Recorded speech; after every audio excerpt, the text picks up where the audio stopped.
नमस्कार, आप देख रहे हैं समय नाउ। मैं हूं आपके साथ निधि चौहान।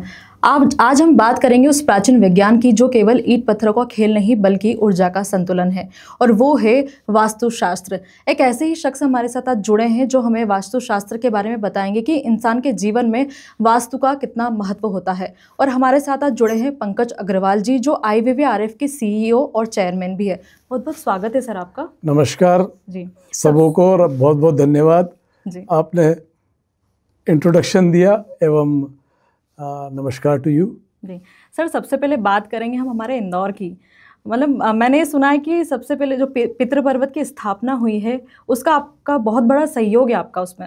इंदौर का बहुत सारा वास्तु बिखरा हुआ था, गड़बड़ था, स्पेशली जब से हमारी नया बाईपास बना। तो उसके लिए पश्चिम दिशा के अंदर हमारे को कोई हेवी भगवान की स्थापना करनी थी, तो हनुमान जी की मूर्ति की स्थापना करने की बात हुई जी। और जगह चुना गया कि वास्तु के अनुसार कौन सी जगह सबसे अच्छी है जहाँ पे इनको स्थापित किया जाए जी। फिर दिशा उसके हिसाब से रखी गई जी। और उसके हिसाब से पूरा चबूतरा बना जिसमें हनुमान जी बैठे हुए हैं और हनुमान जी की डिज़ाइन हुई। और हनुमान जी में बैठे हुए हनुमान जी पहले हैं जो रामायण पढ़ रहे हैं जी। दूसरा जो इसमें जरा विशेष बात है जो लोगों को बाहर से नहीं मालूम पड़ती, जहाँ हनुमान जी बैठे हैं उसके नीचे पूरा प्लेटफॉर्म सॉलिड है, बाकी नीचे दूसरी जगह से खाली है, जहाँ लाइब्रेरी बनी है या नीचे पुराने ओरिजिनल हनुमान जी की मूर्ति स्थापना की गई है वो सब ओरिजिनल है, वो हॉलो है। बट जो मेन मूर्ति है उसके नीचे सॉलिड प्लेटफॉर्म दिया गया, क्योंकि मूर्तियों के नीचे सॉलिड प्लेटफॉर्म दिया गया। और इस स्थापना के बाद वो एक पर्यटक स्थल भी बन चुका है। पर्यटक स्थल तो definitely yes, it is really beautiful. और इसमें कैलाश जी का बड़ा योगदान रहा, उनका बड़ा विजन भी था कि कैसे हम इसको अच्छे सुंदर से सुंदर बनाएं। और मैं उनको धन्यवाद भी देना चाहूँगा कि उन्होंने बहुत सारी जगह मुझे फ्री हैंड दिया जी। और उन्होंने बोला यू टेक अ डिसीजन और गो एड करो जी। सर, ये जो हनुमान जी की मूर्ति स्थापित की गई है पितृपर्वत पे, इसमें विशेष क्या है? हनुमान जी की जो मूर्ति पितृपर्वत पे स्थापित करी गई है, सबसे इम्पोर्टेंट है ये ऊर्जान्वित कैसे करी जाए जी। क्योंकि मूर्ति तो बन ही सकती है जी। हमारे शरीर में 7 चक्र हमारे शास्त्रों में बताए गए हैं, मूलाधार से लेकर के सहस्त्रधार तक 7 चक्र अलग अलग पॉइंट पे होते हैं और 7 चक्र के सिंबल्स होते हैं। और ये 7 सिंबल्स हमने हनुमान जी की मूर्ति पे उसी जगह स्थापित करे हैं जहाँ पर हमारे शरीर के अंदर होने चाहिए, जिससे कि उनका ऊर्जा प्रवाह बहुत तेजी से बढ़े और किलोमीटर्स तक, मतलब नॉट 200-500 किलोमीटर्स तक उनका ऊर्जा का इम्पैक्ट आता है। रेडियस अगर हम माने फिर भी 50 किलोमीटर तक सबसे ज़्यादा आता है। और इंदौर शहर को उसका पूरा बेनिफिट मिला है। पिछले आप 10 साल में, 12 साल में, 15 साल में देख सकते हैं जो इंदौर शहर की ग्रोथ हुई है, जो डेवलपमेंट हुआ है वो phenomenal, that is really wonderful जी। सर, बात करें हम वास्तुशास्त्र की तो कई लोग इसे मानते हैं, कई लोग नहीं मानते हैं। तो वास्तुशास्त्र एक्चुअल में होता क्या है? वास्तुशास्त्र बेसिकली ऊर्जाओं का खेल है, एनर्जीज। इस पृथ्वी पर मनुष्य है, बाकी किसी भी प्लेनेट पे नहीं है। क्यों? द ओनली रीजन कि इस पृथ्वी पे कुछ ऐसी ऊर्जाएं हैं जो जीवन को, हमारे मनुष्य को जीवन दे सकती है, जीवन में हमारे को हेल्प करती है। और ऊर्जाएं को अगर हम देखते हैं, अगर हम ऊर्जा की बात करते हैं तो हमारे को क्या समझ में आता है? न्यूक्लियर एनर्जी, वाटर एनर्जी, परंतु कुछ उससे भी बढ़ करके आगे एनर्जीज है। और हम 5 तत्वों से बना हुआ ये शरीर है और 5 तत्व हमारे चारों तरफ भी फैले हुए हैं।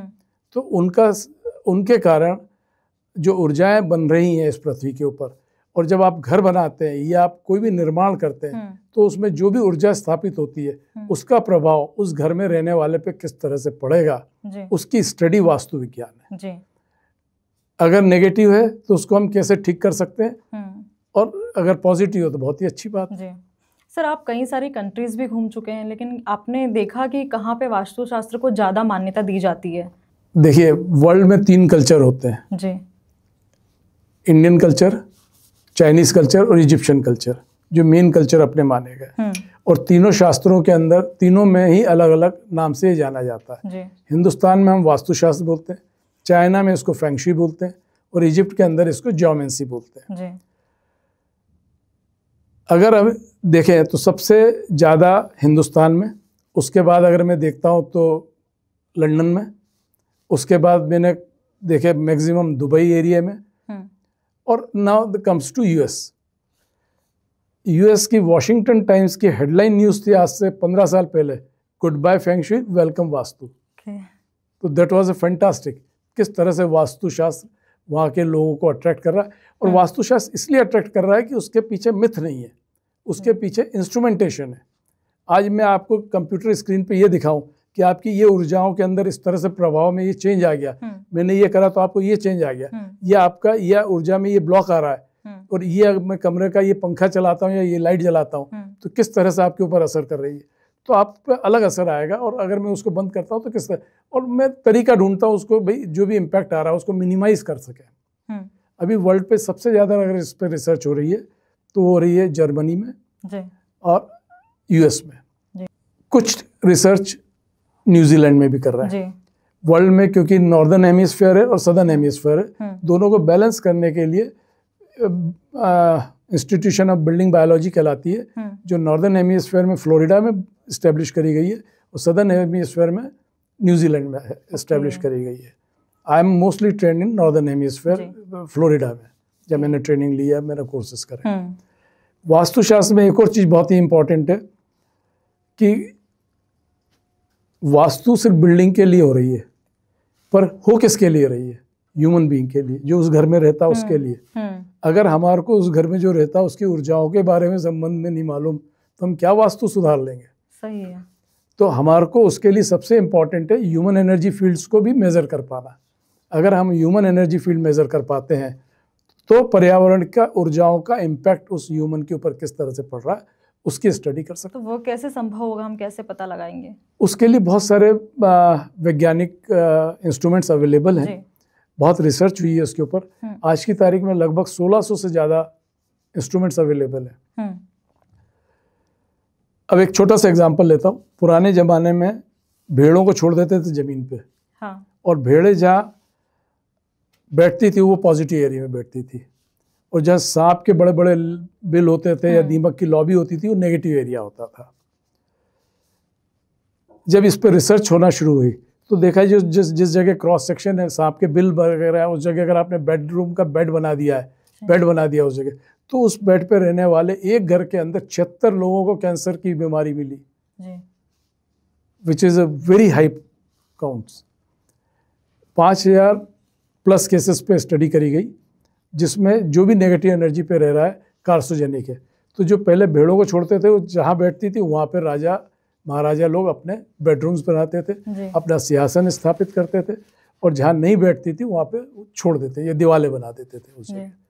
तो ये आजकल इंस्ट्रूमेंटेशन है, जो मैग्नेटोमीटर्स आ गए, जियोपैथिक स्ट्रेसेस निकालने के लिए बहुत सारी मशीनें आ गई हैं, एनवायरमेंटल एनर्जी मेज़र करने के लिए मशीनें आ गई हैं।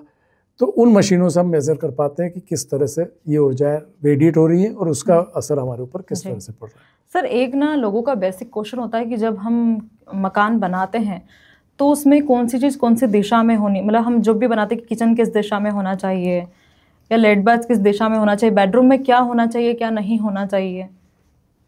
बिल्कुल सही है। दिशाएं तो बहुत इम्पोर्टेंट है, और हमारे यहाँ तो कहते हैं दिशा अगर खराब हो जाए तो दशा खराब हो जाती है।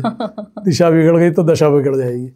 तो किस दिशा में हर चीज़ का एक प्रभाव है। जैसे हमारे पंच तत्वों की मैंने बात करी थी, वायुमंडल, वायु किस दर से किधर बह रही है, तो अगर वायु क्रॉस कर रही है तो किचन हमारे ऐसी जगह रखें जहाँ क्रॉस वेंटिलेशन मिल जाए, उसका धुआं घर में नहीं भरे। तो साउथ ईस्ट या नॉर्थ वेस्ट, हमारे यहाँ ईस्टर्न नॉर्दर्न विंड्स आती है और सदर्न विंड्स चलती हैं, तो हमारे दोनों को प्रोटेक्ट करने के लिए। लेकिन सर पुराने समय में ही ऐसा होता था कि क्रॉस हवाएं होती थी, मतलब खिड़कियां होती थी, लेकिन आजकल लोग मॉडर्न किचन बना रहे हैं तो उसमें चिमनियों का यूज़ करते हैं, तो उसके लिए क्या करना चाहिए? देखिए, आज की तारीख में जो हम जितनी भी चीज़ें यूज़ कर रहे हैं, अगर लाइफ में आप पीछे पलट के देखिएगा एक दिन को सुबह से लेकर रात तक का, सो के उठने से लेकर रात तक का, तो आप इलेक्ट्रिकल ट्रेन के ऊपर ट्रेवल कर रहे हैं। कैसे इलेक्ट्रिकल ट्रेन?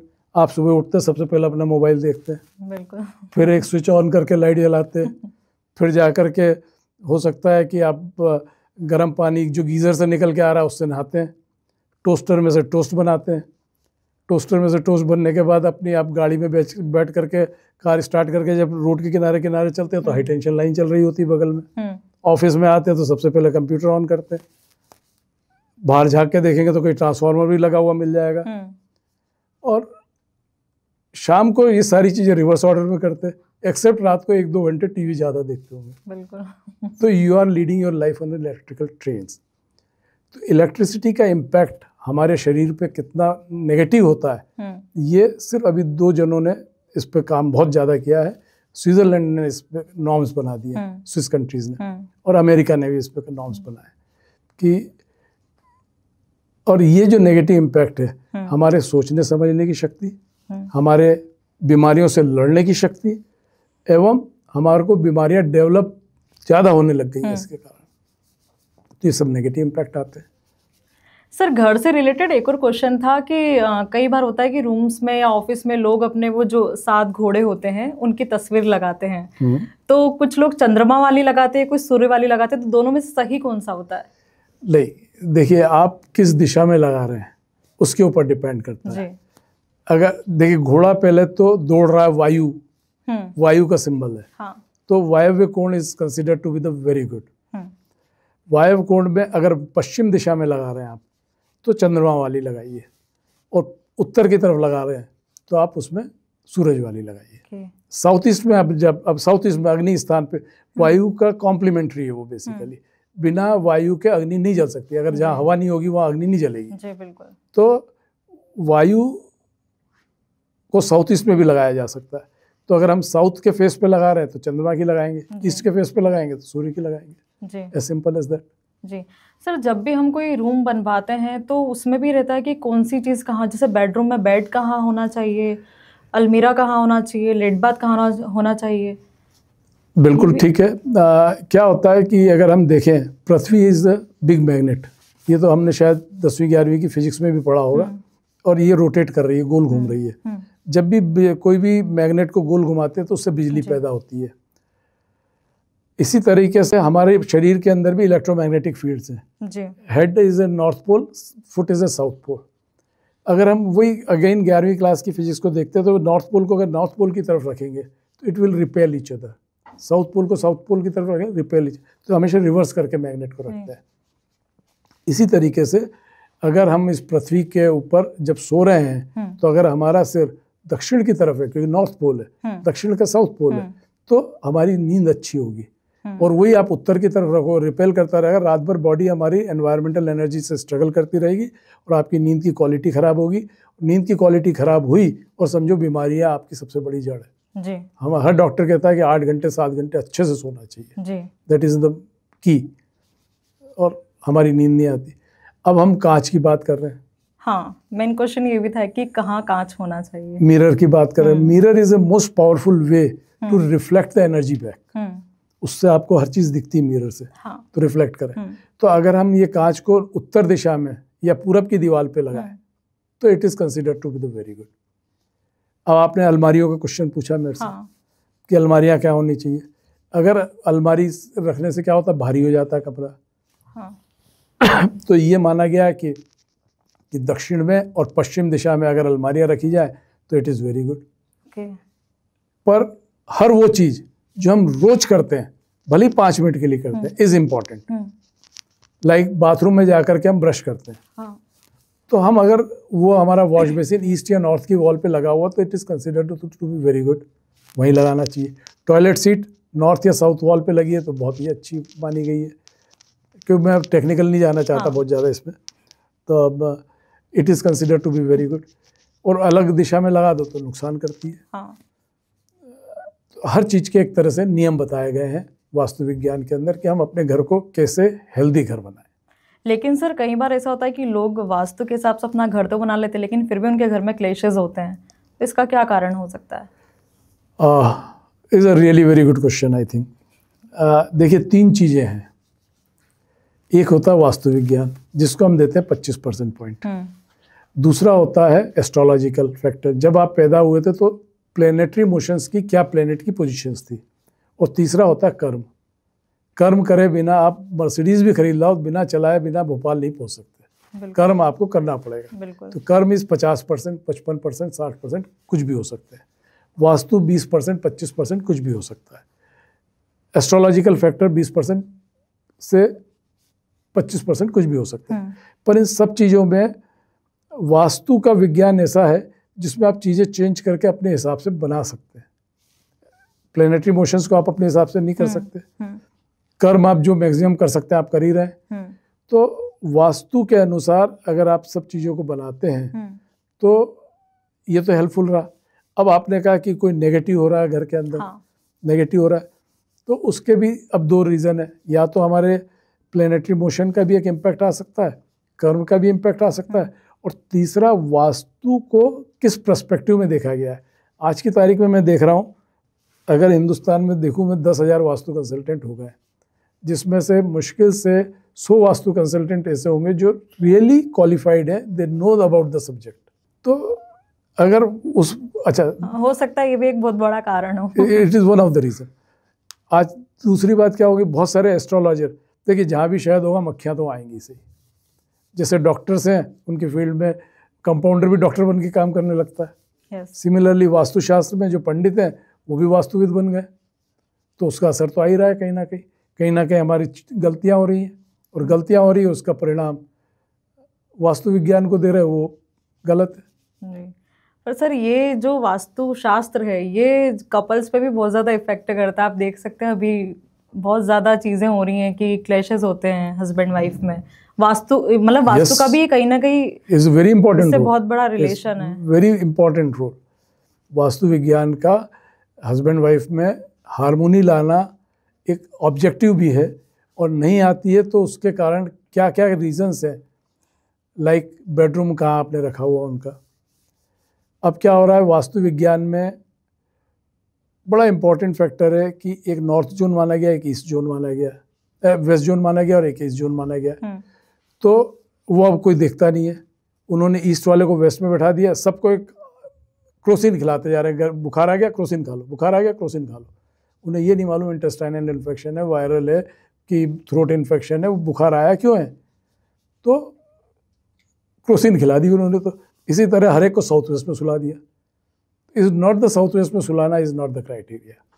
हर एक पर्सन, हर एक फैमिली में हस्बैंड वाइफ अलग अलग भी हो सकते हैं, सेम भी हो सकते हैं, और हो सकता है साउथ वेस्ट दोनों को सूट ना करता हो, और हो सकता है दोनों में से एक को सूट करता हो, दूसरे को सूट नहीं करता हो, और हो सकता है दोनों को ही सूट करता हो और दोनों को ना सूट करता हो। ये सारी परमल्टेशन कॉम्बिनेशन है। तो उसके हिसाब से बेडरूम डिज़ाइन किया जाना चाहिए, जो कि 100 में से 99% नहीं करता। दूसरा एक और इम्पॉर्टेंट फैक्टर है, वास्तु विज्ञान में मेजरमेंट के ऊपर बात करी गई है, हस्ता मेजरमेंट। आज अब मैं बात करूं फीट, मीटर और इंचेस की बात करूं कि ये कमरा साहब 15 फीट बाय 20 फीट का है, इसका आपसे क्या रिलेशन है, इनसे क्या रिलेशन है, इनसे क्या रिलेशन है, कोई रिलेशन है? कोई 15 फीट बाय 20 फीट का कोई रिलेशन नहीं है डायमेंशन है एक।